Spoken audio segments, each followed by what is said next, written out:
Okay, so I'm doing this video because two of my friends have become dads today. Congratulations to you two.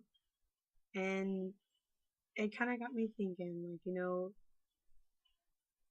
I'm pretty sure, I know for sure one of them is going to be the best dad that he can be because he already has a kid and he, when she goes to see her mother on the weekends, yes, he's a full-time dad.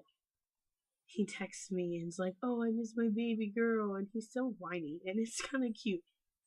But I mean, the other one, I can.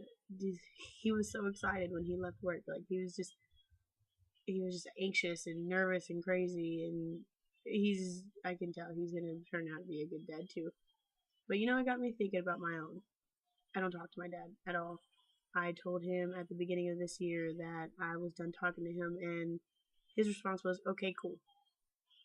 So whatever, fuck it. But I mean, you see more single moms out there than you do single dads, single full-time dads, and I don't really understand why. It's really not that hard to go to your kids' game, sports events or school plays or whatever the hell your kid does. It's not that hard to get up at 3 o'clock in the morning to feed your kid. I mean, it sucks, but you put your dick there, deal with it, grow the fuck up, and deal with it. You can't be a kid once you have one. I have no kids.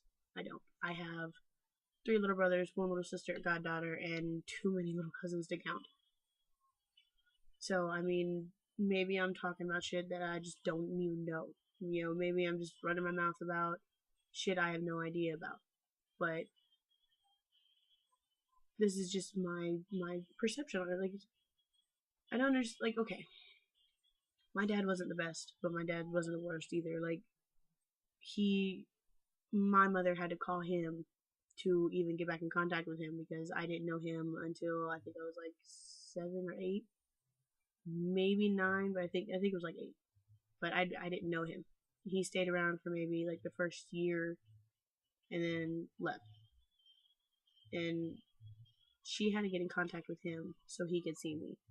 When my grandmother has lived in the same house since before I was born, my great grandparents have lived in their house forever, and he knew all these people. He knew where they lived. So it's not like he couldn't have gotten back in contact with me if he wanted to. But he never called me. I always had to call him to see when I was going. He always made excuses as to why he couldn't get me that weekend. I was going over there at one point every weekend, and then it was every other weekend. And then it was, oh, I forgot to do this, or oh, I have to work, or this, that, and the other. It was just constantly. And I got kicked, well, as my mother puts it, I got moved out of my mom's house when I was like 15. And I went and lived with him, and I stayed there for 6 months, and I was like, I couldn't do it because I cleaned up after him, and then 5 minutes later, 5 minutes after he got in the house, it was beer cans everywhere, pot everywhere. It was horrible, and I don't understand how dads can be like that. Like, if you're gonna have sex, know that there's a chance that you're gonna get the chick pregnant, especially if you don't use a condom. That's just that's asking for a fucking kid, and either be in your kid's life or don't be in your kid's life. Don't do this, oh, I'm gonna be here for 3 months and then I'm gonna disappear. Oh, look, I'm back. Oh no, I have to go do this now. Don't do that because that fucks a kid's head up so bad. If you are going to be in a kid's life, be there 100%. If you're going to be out of a kid's life, be out of it 100%. It's abandoning a child is not something that you can say sorry and just get over it. That kid is not ever going to forget that. Never. Kid may like you now, kid may like you whenever you come back, but there's always going to be something in that kid's head that's gonna be like, damn, I wonder if he's gonna leave again. And I don't want to just target the dads. It's moms too, piece of shit moms. The single dads that are doing it by themselves. I know a couple of those too. I'm not naming names because I don't want to start all that. But I mean, I know a couple of those, and I guess it's just like half-ass parents together, just all together, just the half-ass parents out there. like I said earlier, be in your kid's life 100% or be out of your kid's life 100%. Because either way, as long as, that kid is raised to think for themselves and be who they are, who they want to be, who they're going to be, that kid will be okay. That is the cold, hard truth. That kid will be okay without you. I'm okay with I'm doing better than my dad was at 19.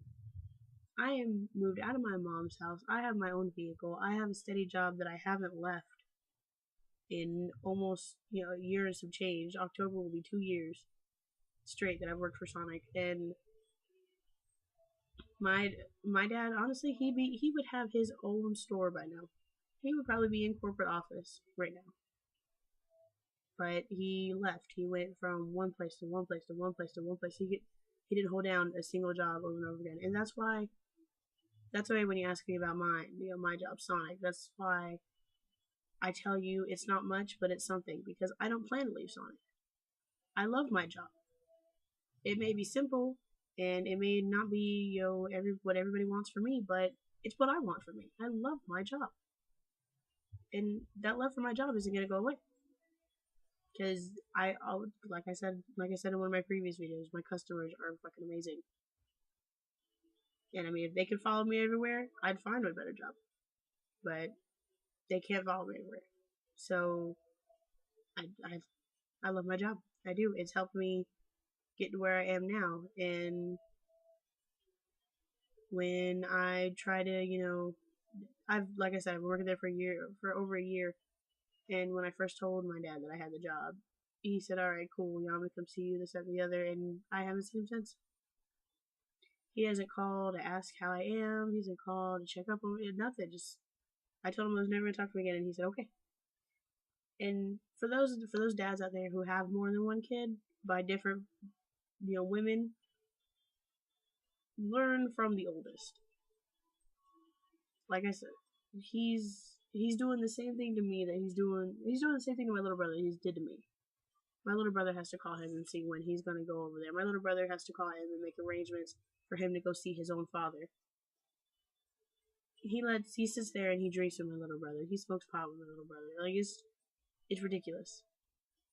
And of course, he thinks it's cool shit. He does. Because he's almost 17. He thinks it's fucking awesome. And, being 17, I would have thought it was fucking awesome too. But, I mean, from a parent standpoint, no. No, hell no. It's ridiculous.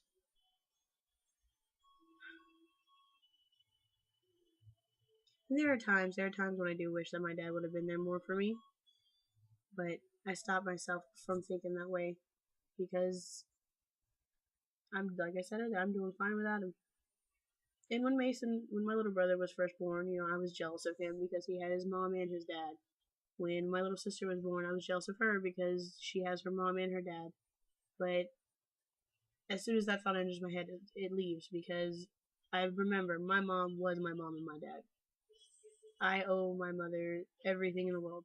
She is the most amazing mother that anybody could really ask for. And it's because she was my mom and my dad. My dad wasn't there, so she played both parts, and she did both parts well. She did the best she could with me, and considering where I am in life right now, I think she did a pretty damn good job. So, I mean, for those parents who are not in their kids' lives, don't bother. I mean, make the decision now. You either want to be in your kid's life 100%, or you want to be out of your kid's life 100%. Because either way, that kid will grow up just fine without you. As long as they have the right head on their shoulders, that kid will be okay without you. Real talk.